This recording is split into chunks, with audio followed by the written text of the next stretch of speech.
Hey, what is up guys? Jackson here with the Toasty Roast, and today I'm going to be building you guys a $500 gaming PC. Hope you guys enjoy. So for this PC here, the friend that I'm building it for pretty much wanted me to go all performance based, not really worry too much about look. So I made sure to kind of spend a little bit of extra money on like the processor, the RAM, and the graphics card just to make sure that we can get the best bang for the buck. But of course, in Toasty Roast fashion, I'm going to make it look good like always. The processor for this build is going to be the Ryzen 3 2200G. So this is a really strong 4-core Ryzen that actually has EVGA graphics integrated onto, but we're not going to worry about that because we have the 1060, but I actually got this in a combo deal along with the 8320M. Now the only holdback with this, of course, is that it's non-overclockable, so if you're worried about that, go with something like the B350M.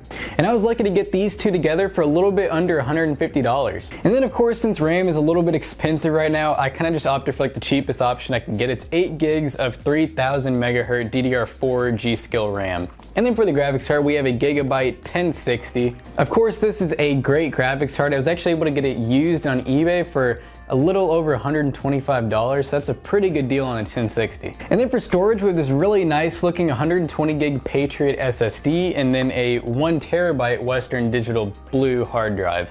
Of course, for the power supply, we went with the usual 450 watt EVGA BT. This is a really good power supply and it's very cheap and it's 80+ certified. And then for the case, we have the DIY Vision 2 BL. So let's go ahead and get into building this thing.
we are now testing out Fortnite on high settings just to make it run a little bit smoother, still at 1440p.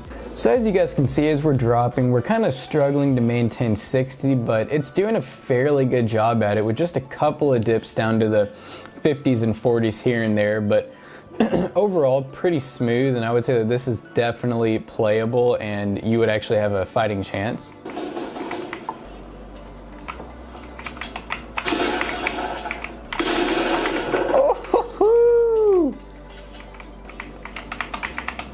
Alright, so we are now testing out PUBG. We are playing on 1440p and we're on medium settings right now.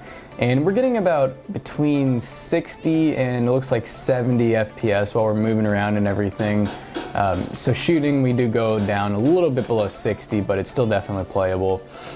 You could possibly do high settings just when it comes to any type of frame drop. Of course, in a battle royale game like this, you really don't want to go below 60. So I'd say medium's a pretty good spot to play this game at. This combination can play all sorts of games at really decent settings. So if you guys don't mind, comment, like, and subscribe, and we will see you all later.